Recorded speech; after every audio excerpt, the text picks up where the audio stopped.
ನಮ್ಮ ಪ್ರೀತಿಯ ಎಲ್ಲ ವೀಕ್ಷಕ ಬಂಧುಗಳಿಗೂ ನಮಸ್ಕಾರಗಳು. ಇಂದಿರಾ ಮನೆ ಅಡುಗೆಗೆ ಸುಸ್ವಾಗತ. ಇಂದಿರಾ ಮನೆ ಅಡುಗೆಯಲ್ಲಿ ಇವತ್ತು ಸಕ್ಕರೆ ಕಜ್ಜಾಯ ಮಾಡ್ತಾ ಇದ್ದೀನಿ. ಸಕ್ಕರೆ ಕಜ್ಜಾಯ ಮಾಡೋದಕ್ಕೆ ಮೊದಲಿಗೆ ಒಂದು ಪಾತ್ರೆ ತಗೊಳ್ಳೋಣ.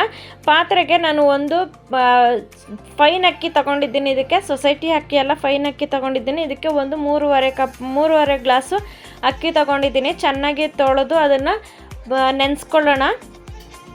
ನೋಡಿ, 3.5 ಗ್ಲಾಸ್ ಅಕ್ಕಿ ಆಗಿದೆ. 3.5 ಗ್ಲಾಸ್ ಅಕ್ಕಿನ ಇವಾಗ ನಾನು ನೀರು ಹಾಕಿ ಸ್ವಲ್ಪ ಚೆನ್ನಾಗಿ ತೊಳ್ಕೊಳ್ತೀನಿ. ಇದು ಆಲ್ರೆಡಿ ತೊಳೆದು ಒಣಗಿಸಿರೋ ಅಕ್ಕಿನೇ.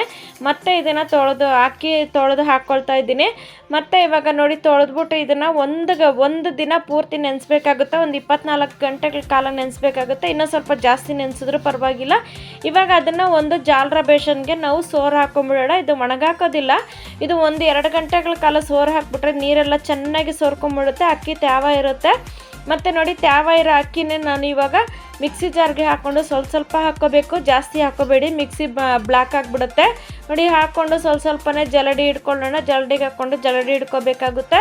ಸ್ವಲ್ಪ ನೀಟಾಗಿ ಜಲಡಿ ಹಿಡ್ಕೊಂಬಿಟ್ಟು ನಾವು ಇವಾಗ ಅದನ್ನು ಒಂದು ಬೇಷನ್ಗೆ ಸೇರಿಸ್ಕೊಳ್ಳೋಣ. ಬೇಷನ್ಗೆ ಸೇರಿಸ್ಕೊಂಡು ನೋಡಿ, ಇವಾಗ ಜಲಡಿ ಹಿಡಿಯೋ ಮತ್ತೆ ಮಿಕ್ಸಿ ಜಾರ್ಗೆ ಹಾಕ್ಕೊಂಡು ಜಲಡಿ ಹಿಡ್ಕೊಂಡಿದ್ದೀನಿ. ಜಲಡಿ ಹಿಡಿಯೋ ಹಸಿಟ್ಟನ್ನ ನಾವು ಈ ಥರ ಕ್ಲೀನಾಗಿ ಕೈಯಲ್ಲಿ ಅಮ್ಕೋಬೇಕಾಗುತ್ತೆ. ಅಮ್ಕಿರೋ ಬೇಷನ್ನ ಮತ್ತೆ ಇವಾಗ ನಾನೊಂದು ಬೌಲ್ ತೊಗೊಂಡು ಅಳತೆ ಮಾಡ್ಕೊಳ್ತಿದ್ದೀನಿ. ಇದರಲ್ಲಿ ನನಗೆ 6 ಕಪ್ ಅಕ್ಕಿ ಹಿಟ್ಟು ಬಂದಿದೆ. 6 ಕಪ್ ಅಕ್ಕಿ ಹಿಟ್ಟಿಗೆ ನಾವು ಇವಾಗ ನೋಡಿ, ಅಕ್ಕಿ ಹಿಟ್ಟಿಗೆ ತಕ್ಕನಂಗೆ ನಾವು ಸಕ್ಕರೆ ಹಾಕ್ಕೋಬೇಕಾಗುತ್ತೆ. ನೋಡಿ, 2 ಕಪ್ ಸಕ್ಕರೆ ಹಾಕ್ಕೊಂಡಿದ್ದೀನಿ. 2 ಕಪ್ ಸಕ್ಕರೆಗೆ ನಾನು ಇವಾಗ ಸ್ವಲ್ಪ ನೀರು ಹಾಕ್ಕೊಳ್ತಾ ಇದ್ದೀನಿ. ಒಂದು ಸ್ವಲ್ಪ ಸಕ್ಕರೆ ಮುಳುಗೋದಕ್ಕಷ್ಟು ನೀರು ಹಾಕಿದ್ರೆ ಸಾಕಾಗುತ್ತೆ, ಅಳತೆಗೇನು ಬೇಕಾಗಿಲ್ಲ. ನೋಡಿ, ಇವಾಗ ಸ್ವಲ್ಪ ಚೆನ್ನಾಗಿ ಸಕ್ಕರೆ ಕುದಿಸ್ಕೊಳ್ಳೋಣ. ಸ್ವಲ್ಪ ಪಾಕ ಬಂದಿಲ್ಲ ನೋಡಿ, ಇನ್ನು ಸ್ವಲ್ಪ ಚೆನ್ನಾಗಿ ಮೀಡಿಯಮ್ ಉರಿನಲ್ಲೇ ಉಟ್ಕೋಬೇಕಾಗುತ್ತೆ. ನಾನು ಫಾಸ್ಟಾಗಿ ವೀಡಿಯೋನ ಮುಂದಕ್ಕೆ ಕಳಿಸಿದ್ದೀನಿ. ಅದಕ್ಕೋಸ್ಕರ ನೋಡಿ, ಇವಾಗ ಸಕ್ಕರೆ ಪಾಕ ಬಂದಿದೆ. ಇವಾಗ ನೋಡಿ ಹೇಗೆ ಬಂದಿದೆ ಅಂತೇಳಿ ತೋರಿಸ್ತೀನಿ. ಇವಾಗ ನೋಡಿ, ಸಕ್ಕರೆ ಪಾಕ ರೆಡಿಯಾಗಿದೆ. ಇವಾಗ ನೋಡಿ, ಇದನ್ನು ಈ ಥರ ಹತ್ತಿರ ಸೇರಿಸ್ಕೊಂಡಾಗ ಸಕ್ಕರೆ ಎಲ್ಲ ಹತ್ತಿರ ಸೇರ್ಕೋಬೇಕಾಗುತ್ತೆ. ಮತ್ತು ನೋಡಿ, ಕೈಯಲ್ಲಿ ಎತ್ಕೊಳ್ಳುವಾಗ ಕೈಯಲ್ಲಿ ಜಾರುತ್ತೆ ಅಷ್ಟೇ.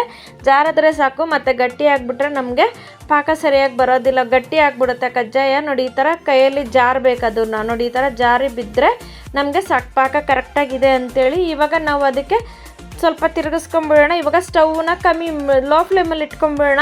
ಲೋ ಫ್ಲೇಮಲ್ಲಿ ಇಟ್ಕೊಂಡು ಅದಕ್ಕೆ 1 ಸ್ಪೂನು ಬಿಳಿ ಎಳ್ಳು ಹಾಕ್ಕೊಂಡಿದ್ದೀನಿ. 1 ಸ್ಪೂನು ಗಸಗಸೆ ಹಾಕ್ಕೊಂಡಿದ್ದೀನಿ. ಗಸಗಸೆ ಹಾಕ್ಕೊಂಡಿದ್ದಾದಮೇಲೆ 1 ಕಪ್ಪು ಒಣಗಿದ ಕೊಬ್ಬರಿನ ಪುಡಿ ಮಾಡಿ ಹಾಕ್ಕೊಂಡಿದ್ದೀನಿ. ಸ್ವಲ್ಪ ಏಲಕ್ಕಿ ಪುಡಿ ಹಾಕ್ಕೊಂಡಿದ್ದೀನಿ. ಏಲಕ್ಕಿ ಪುಡಿ ಹಾಕ್ಕೊಂಡು ಸ್ವಲ್ಪ ಚೆನ್ನಾಗಿ ತಿರುಗಿಸ್ಕೊಂಬಿಡೋಣ. ಇದು ಬೇಗ ಮಾಡ್ಕೊಬೇಕು, ನಾವು ಸ್ವಲ್ಪ ನಿಧಾನಕ್ಕೆ ಮಾಡೋ ಹಾಗಿಲ್ಲ.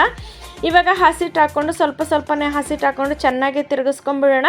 Stove off ಮಾಡ್ಕೊಂಬಿಡೋಣ. ಇವಾಗ ಸ್ಟವ್ ಆಫ್ ಮಾಡ್ಕೊಂಡಿದ್ದೆ. ನಂಗೆ ಕೆಳಗಡೆ ತಿರುಗಿಸ್ಕೊಳ್ಳೋಕ್ಕಾಗೋದಿಲ್ಲ, ಅದಕ್ಕೋಸ್ಕರ ಸ್ಟವ್ ಮೇಲೆ ಇಟ್ಟು ತಿರುಗಿಸ್ಕೊಳ್ತಾ ಇದ್ದೀನಿ ನಾನು. ಇದು ಉರಿ ಕಮ್ಮಿ ಆಫ್ ಮಾಡಿಬಿಟ್ಟು ನಾವು ಮಾಡ್ಕೋಬೇಕಾಗುತ್ತೆ. ಬೇಗ ತಿರುಗಿಸ್ಕೋಬೇಕಾಗುತ್ತೆ. ನಾವು ನಿಧಾನಕ್ಕೆ ತಿರುಗಿಸಿದಾಗ ಪಾಕ ಆರೋಗ್ಬಿಡುತ್ತೆ ಮತ್ತು ಕಜ್ಜಾಯ ಸರಿಯಾಗಿ ಬರೋದಿಲ್ಲ. ನೋಡಿ, ಇವಾಗ ಹಸಿಟ್ಟು ಹಾಕಿ ತಿರುಗಿಸ್ಕೊಳ್ತಾ ಇದೆ. ಇಬ್ಬರು ಇದ್ದರೆ ಬೇಗನೆ ಆಗೋಗುತ್ತೆ. ಹಸಿಟ್ಟು ಹಾಕ್ಕೊಳ್ಳೋದಕ್ಕೆ ಕೆಳಗಡೆ ಇಟ್ಕೊಂಡು ತಿರುಗಿಸ್ಕೊಂಡು ಇಬ್ಬರು ಹಾಕಿದ್ರೆ ನಮಗೆ ಬೇಗನೆ ಹಾಕಿಬಿಡುತ್ತೆ. ನೋಡಿ, ಇವಾಗ ಪಾಕ ಸರಿಯಾಗಿ ರೆಡಿಯಾಗಿದೆ. ಸ್ವಲ್ಪ ಚೆನ್ನಾಗಿ ತಿರುಗಿಸ್ಕೊಬೇಕಾಗುತ್ತೆ. ಗಂಟಿಲ್ದಂಗೆ ನಾವೆಲ್ಲ ಗಂಟೆಲ್ಲ ಹೊಡ್ಕೋಬೇಕಾಗುತ್ತೆ. ಇದು ಕೊಬ್ಬರಿ ಹಾಕಿರೋದ್ರಿಂದ ಗಂಟು ಬರೋದಿಲ್ಲ ಇದರಲ್ಲಿ.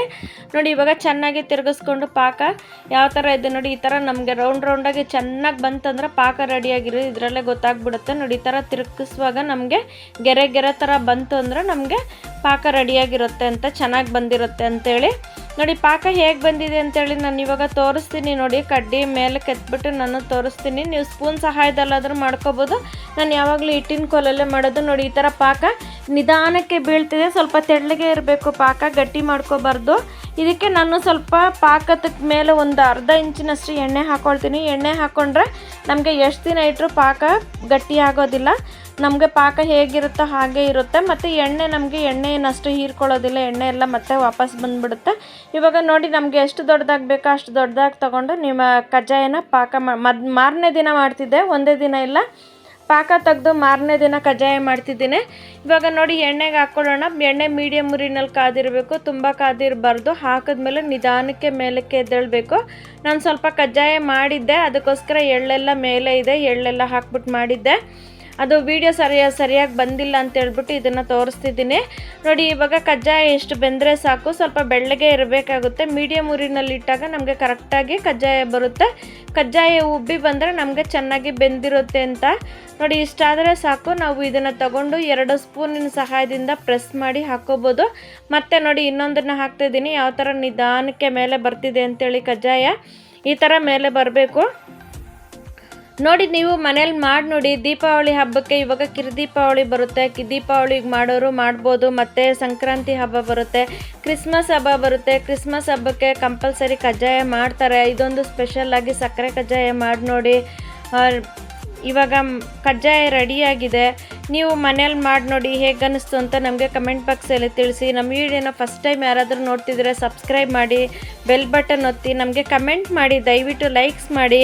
ನಮ್ಮ ವಿಡಿಯೋ ಸರಿ ಇಲ್ಲ ಅಂತಂದ್ರೂ ನೀವು ಅಡುಗೆ ಸರಿ ಇಲ್ಲ ಅಂದರೂ ನೀವು ತಿಳಿಸ್ಬೋದು, ಸರಿಯಾಗಿದ್ದರೂ ತಿಳಿಸ್ಬೋದು. ನಮ್ಮ ವಿಡಿಯೋನ ಸ್ಕಿಪ್ ಮಾಡದೆ ನೋಡಿದ್ದಕ್ಕಾಗಿ ಧನ್ಯವಾದಗಳು ವೀಕ್ಷಕರೇ. ನಮಸ್ಕಾರ.